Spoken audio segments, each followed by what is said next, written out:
Bakit ngayon ka lang dumating sa buhay ko? Yup, that is my song for today. Kasi, yun na nga, bakit ngayon ka lang? This video switcher is a killer. So, oh my goodness. Check the video out.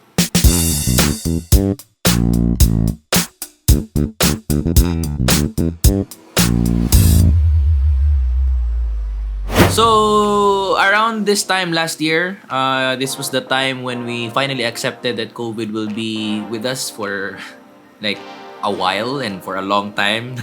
It's 2021 and he's still here. So, hindi tayo nagkamali doon. So, we bought a video switcher for the church. It's the Hdmi Pro, and if you want to check that out, this is our journey into buying that and setting that all up. That time, we were really satisfied with the features of Hdmi Pro. It was, the best switcher for our needs. It suits everything that we need, sa church namin. But then ngayon, it's August, and I saw a video on YouTube that made me wanna sell our Hdmi Pro, Hindi namin yun ibibenta kasi mahal namin yun. That was the breakthrough of our live streaming. But if you're out there, and you want to upgrade your live streaming system, I think this is so far, the best switcher for everyone out there. So, I saw this switcher, na-discover ko siya when I was just scrolling on YouTube, and then there are recommended videos na nag-pop up,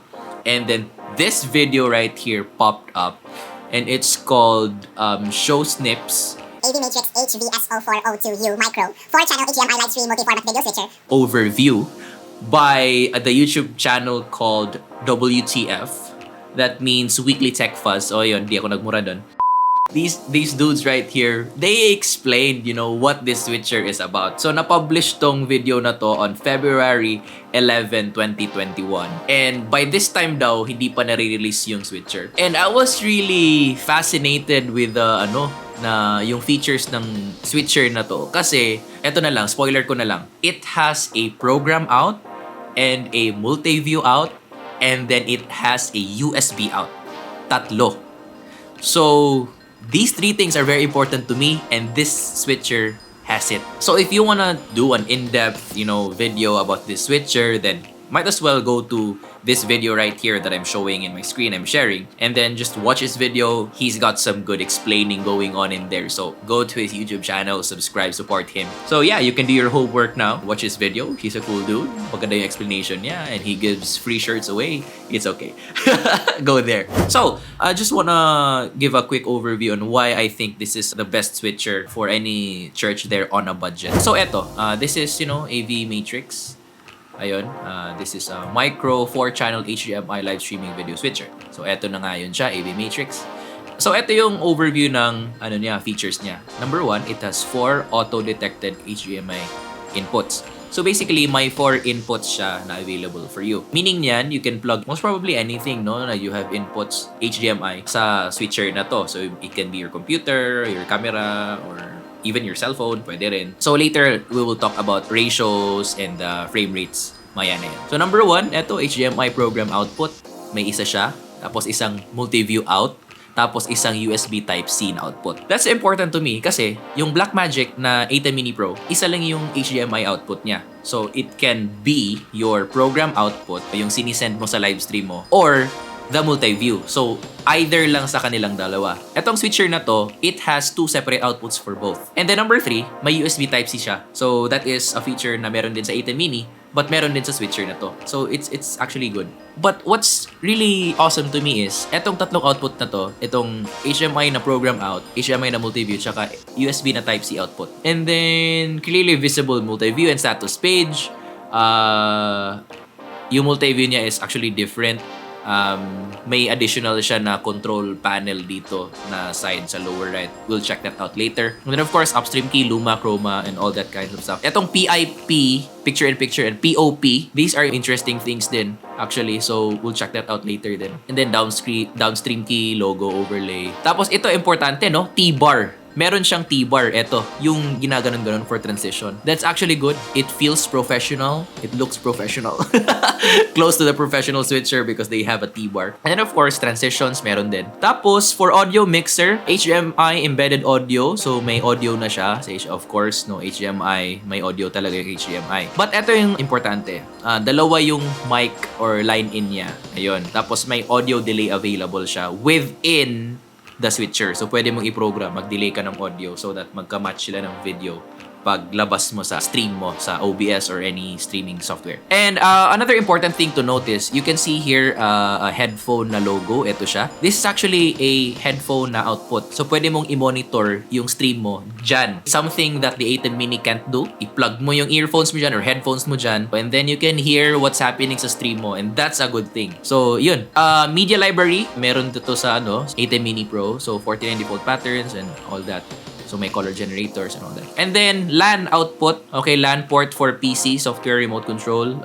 Same din sa AVMATRIX Pro. Ethernet siya so that makontrol mo siya through your computer. Ayun. And then, let's go here. Scaled output and multi-view. So, eto na nga sinasabi ko.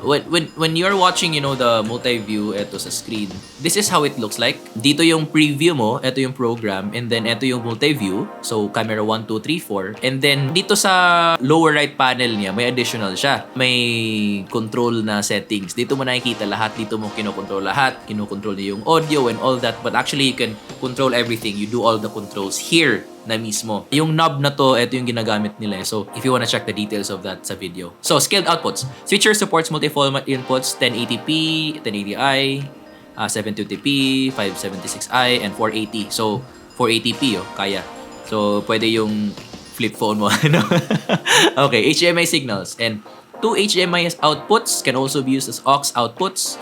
So, pwede siyang kahit ano. And output format can be up and down scaled besides all cameras as well. Blah, blah, blah. Monitored by multi-view output. So, eto. Another thing.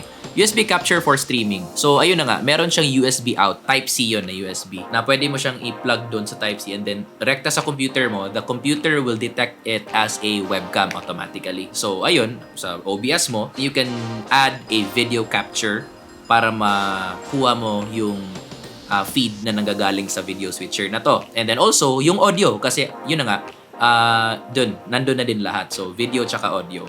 Basically, this serves as your video capture device. So, may built-in na siya. So, hindi ka na bibili ng Elgato or anything like that. Ito na yun. And then, ito, USK and DSK. So, this is actually yung layers, chroma, luma key. So, this is important sa lyrics nyo in worship because, of course, we'll be doing lyrics in worship and all that. And, of course, if you wanna do some announcements and do extra sa announcements nyo, then you can, as shown here, you can do that as well. But kayo na at yung church nyo yung bahala nyo sa mga trip nyo dyan. So, just, you can do anything you want. That's it. And then, of course, transitions, meron din siya. And then, eto na nga, this is very important, yung picture-in-picture. If you want to do some podcasts or tutorials, if you wanna produce that sa church nyo, pwede din to kasi dalawang picture-in-picture siya. Meaning, ito nakikita nyo sa right side, ito, dalawang kotse na naka-overlay. Pwede niyang gawin yan sa switcher na to. In the Blackmagic A10 Mini, isa lang yung picture-in-picture niya. It's actually really useful. Also, kung gusto niyo mag-publish ng podcast sa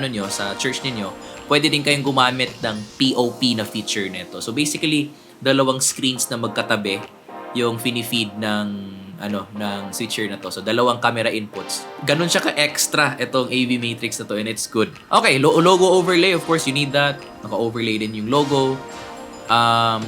Media management, of course, you can import media files, pictures, so images lang sila, and then you can flash it using the still image na feature sa switcher na to. And also, you can capture image. So basically, while you are doing your video, parang screenshot, you can capture the image from any input, and then you can store it there and play it back. So, pwede siyang ganun. Extra din.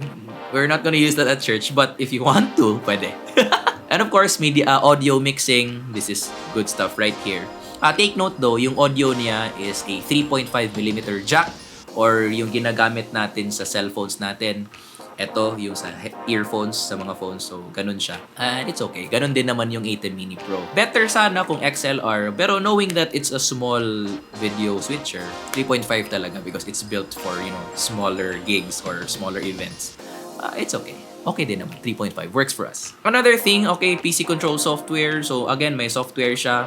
Actually, it looks similar sa ATEM na software, ATEM control.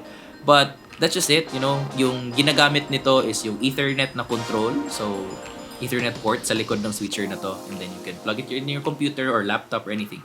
And then you have the PC control software. So here is, you know, a basic setup na binigay nila sa atin on how we can do the processing. So again, here are your inputs. It can be computers and then cameras. Sa amin naman, we use 3 cameras. So ganito. And then HDMI in siya. So dito lahat. Actually, hindi dito yung nandito sa likod. Then also from your mixer, you can do your audios here. Line in and then out tayo. So ito na yung tatlong output, USB out, okay, to your computer. So yung program out, tsaka yung multi-view out, HDMI din yan. So, it can be television, TV, yung screen talaga na 7-inch, yung pang-monitor ng camera. It can be a computer monitor, basta may HDMI. So, anything that has HDMI, pwede naman. And then, from USB out, pwede kang mag-livestream rekta na siya. So, that's it, you know. This is a basic setup on livestream. So, let's scroll down. Punta tayo dito, which is a very important thing that I wanna talk about, you know. Standards. HDMI input formats. So, yung input format niya, it can input, I think, anything So, HDMI 1080p up until 60 frames per second. Of course, may yung 59.94, 50, 30, 29.97, 25, 24, and 23.98. Pwede yun siya. And then, of course, 1080i, 50, 59.94, 60, and then 720, and then 57.6i, and then 480 kanina. So, it can actually input like anything.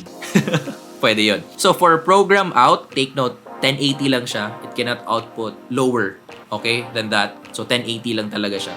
60, of course, yung frame rates nandito. And then, same din sa multi-view. 1080 lang din siya. 1080p and 1080i. Very important. And then, of course, USB capture out. This is very important. So, yung capture out natin is up to 1080p 60. Basically, I think pwede siyang mas mababa sa 1080p 60 kasi up to So, basically, pag sinabi mong up to, maximum off. So, pwede siyang lower na na outputs dyan. So, I think naman, if you're going to stream directly to Facebook, and if this has 720/30, so 70p and then 30 frames per second, you can actually stream directly to Facebook if you want to do that. So, hindi ka na dadaan ng OBS to downcode it to 720. Kasi, if that's a feature that this switcher can do, then that's very good actually. So, this is how it looks like. So, ayun. 4 na buttons. This is for your preview program. Ito yung T-bar niya. This is how it looks like, side view. So, ito na nga, sinabi ko kanina. So, ito yung HDMI inputs niya. Nandito lahat. And then, multi-view. And then, program out. Tas USB-C. Ethernet port. May tally siya. And then, mic 1, mic 2. And then, yung USB niya. Tsaka, ito, USB niya nandito sa gilid. And then, yung headphones na for monitoring mo as the video director. All of these features. Pero, how about the price? How much is this video switcher? This video switcher only costs you $26,950. And compared to the ATEM Mini Pro, I think the ATEM Mini Pro is sold at $33,000 now. Siguro $35,000 at some stores. This switcher, $26,950. A very good deal for any church out there.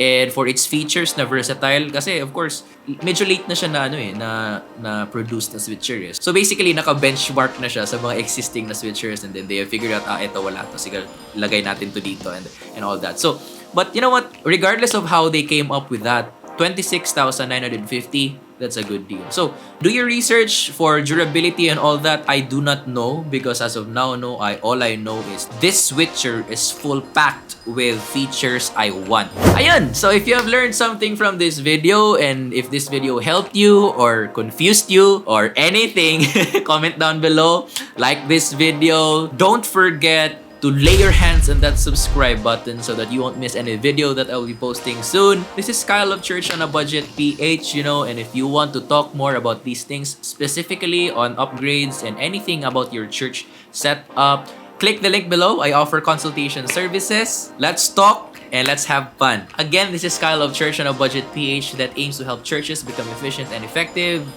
Thank you for checking this video out and see you on the next one. Peace.